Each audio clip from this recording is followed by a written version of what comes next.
अब लोगों को ये सुन के शायद यकीन ना हो कि एक टाइम पर ध्रुव राठी ऐसे वीडियोस भी बनाता था। करप्शन के मामले में तो दोस्तों आपको पता ही होगा कांग्रेस का क्या हाल था। इन 10 सालों में जितना करप्शन हुआ है उतना शायद किसी भी टाइम पे इंडिया की इंडिपेंडेंट हिस्ट्री में किसी और सरकार ने नहीं किया। 2G scam, 3G scam, Adarsh scam, Satyam scam, Coalgate scam, CWG scam, solar scam, cash for vote scam, स्कैमों की गिनती नहीं खत्म होती है। लेकिन आज के टाइम पर उसके वीडियोस एक स्पेसिफिक पॉलिटिकल नैरेटिव को पुश करते हुए ज्यादा नजर आते हैं। नमस्कार दोस्तों, क्या हमारा देश तानाशाही की ओर गिरता जा रहा है? एक महीने पहले ये सवाल जब मैंने आप लोगों से पूछा था, जाहिर सी बात है बहुत से लोगों को शॉकिंग लगा था। लेकिन किसी भी सच्चे देशभक्त के लिए जो सही मायनों में देश की परवाह करता है, उसके लिए सवाल बहुत जरूरी है। आपका पैसा चोरी हो गया है, देश की सारी पब्लिक का पैसा लूट लिया गया है। अरे हम तो फकीर आदमी हैं, झोला लेके चल पड़ेंगे जी। लेकिन पूरी दुनिया में आपने ऐसा कोई फकीर देखा है जो 1,40,000 का चश्मा लगाता हो, खुद घूमते हैं 12 करोड़ की मर्सिडीज में, मतलब भिक्षा मांगकर यहाँ पर फॉरेन टूर भी कर लिए और डिजिटल कैमरा भी खरीद लिया डिजिटल कैमरा के रिलीज होने से पहले। ऑब्वियसली ये सारे इंटरव्यूज, ये सारी कैंपेनिंग किसी काम की नहीं होती आम आदमी पार्टी की तरफ से, अगर इन्होंने एक्चुअली में कुछ काम ना किया होता तो। लेकिन इन्होंने काम किया और ये काम दिखता है, लोगों ने काम देखा, इसलिए ये सबसे इंपॉर्टेंट फैक्टर है इनकी जीत के पीछे मेरी राय में। इनका काम, एजुकेशन में इन्होंने जो काम किया, स्कूल्स को बेहतर बनाया, मोहल्ला क्लिनिक्स मॉडल को दुनिया भर में फेमस किया, इलेक्ट्रिसिटी के बिल लोगों के सस्ते आए, ये लोगों को दिखा एक्चुअली में, लोगों को दिखता है काम, तभी लोगों ने इनके लिए वोट दिया, अपने वादों को पूरा किया इन्होंने। और जब तुम इन दोनों फेजेस को साइड बाय साइड कंपेयर करो तो एक चीज क्रिस्टल क्लियर हो जाती है कि आज का ध्रुव राठी पहले वाला ध्रुव राठी तो नहीं है। तो इस वीडियो में हम ये समझने की कोशिश करेंगे कि जो इंसान खुद को इतना अनबायस्ड बोलता है वो जितना बायस कैसे हो गया, और इस सवाल का जवाब ढूंढने के लिए हमें उसके पास्ट और प्रेजेंट दोनों को डीपली एनालाइज करना पड़ेगा। अगर आज कोई उठकर ध्रुव राठी के इनिशियल 20 से 30 वीडियोस देखे तो ध्रुव राठी उसे काफी अलग इंसान दिखेगा। एक ऐसा क्रिएटर जो बोल्ड भी था और रिलेटिवली बैलेंस भी। BJP IT cell exposed, lies and propaganda of Pakistan, a true salute to soldiers of Indian army, Congress exposed. ये टाइटल्स देखकर लगता ही नहीं कि ये वही क्रिएटर है जो आज हम देखते हैं। लेकिन जब हम उसके बाद के फेस को देखते हैं तो नैरेटिव शिफ्ट होना स्टार्ट हो जाता है। Reality of Yogi Adityanath, and Modi भक्ट्स, 3 years of Modi government exposed. अब यहाँ एक इंटरेस्टिंग पैटर्न दिखता है। अगर हम इन दोनों टाइप के वीडियोस के व्यूज को कंपेयर करते हैं तो एंटी गवर्नमेंट वीडियोस कंसिस्टेंटली ज्यादा परफॉर्म करते हुए नजर आते हैं, और यही था टर्निंग पॉइंट। ध्रुव राठी के पास क्लियर डाटा था कि किस टाइप का कंटेंट ज्यादा चल रहा है और किस टाइप का नहीं, और फिर उसने वही किया जो ऑलमोस्ट हर सक्सेसफुल यूट्यूब क्रिएटर करता है। उसने ऑडियंस के डिमांड के अकॉर्डिंग कंटेंट बनाना शुरू कर दिया। रिजल्ट, व्यूज बढ़े, सब्सक्राइबर्स एक्सप्लोड हुए और एक मैसिव राइज देखने को मिला। लेकिन इस प्रोसेस में शायद एक चीज धीरे धीरे चेंज हो गई, इंटेंट, और धीरे धीरे Dhruv Rathee became what he once criticised the most.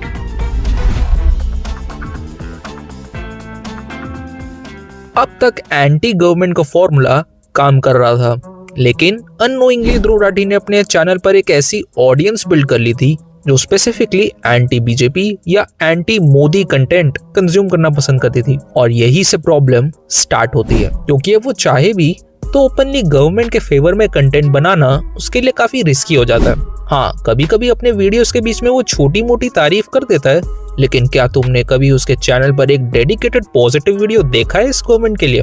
शायद नहीं। और ये थोड़ा अजीब भी लगता है, क्योंकि कोई भी गवर्नमेंट हो, चाहे कोई भी, 12 सालों में कुछ तो सही करा ही होगा ना, राइट? तो फिर यहाँ क्या हो रहा है? यहाँ आता है दोस्तों सिलेक्टिव स्टोरी टेलिंग का गेम, जहाँ हाफ इंफॉर्मेशन दिखाई जाती है और नैरेटिव को स्पेसिफिक डायरेक्शन में पुश किया जाता है ताकि ऑडियंस सेटिस्फाइड रहे और व्यूज का ग्राफ तेजी से बढ़ता रहे। एग्जाम्पल्स के थ्रू समझो, इंडिया की फॉरेन पॉलिसी को कम्प्लीटली फ्लॉप बता देना।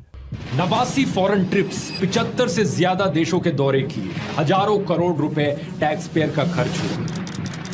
मीटिंग कीजिए, नारियल पानी पीजिए, झप्पी लीजिए, लेकिन सवाल ये कि इस सब का रिजल्ट क्या निकला। जब कोई बोले कि हजारों करोड़ रुपए खर्च हुए हैं लेकिन कोई एग्जैक्ट नंबर ना बताए तो आप समझ जाओ यहां कोई कैलकुलेशन नहीं है, बस कंफ्यूजन फैलाया जा रहा है। लेकिन छोड़िए, हम आपको एग्जैक्ट नंबर बताते हैं। 2014 से लेकर अब तक पीएम मोदी का फॉरेन ट्रेवल एक्सपेंस रहा है 2500 करोड़ रुपए के पास। अब सवाल यह है कि इसके बदले में भारत को क्या मिला। 2014 से लेकर 2024 तक 667.4 अरब डॉलर यानी 55.7 लाख करोड़ रुपए का फॉरेन डायरेक्ट इन्वेस्टमेंट भारत में आया है। ये पिछले दशक से 119% ज्यादा है। और 2500 करोड़ का foreign travel expense 55.7 lakh crore रुपए के इन्वेस्टमेंट का बस 0.045% है। मतलब अगर 0.045% खर्च करके इतना बड़ा इन्वेस्टमेंट अगर आप देश में ला पा रहे हो तो ये फॉरेन पॉलिसी का फेलियर है या सक्सेस, इसका जवाब आपको 5वीं क्लास का स्टूडेंट बता देगा। मूवीज या कल्चरल कंटेंट को डायरेक्टली प्रोपेगेंडा लेबल कर देना। धुरंधर 2 कोई एंटरटेनमेंट के मकसद से बनाई गई फिल्म नहीं है, ये बीजेपी की सबसे एक्सपेंसिव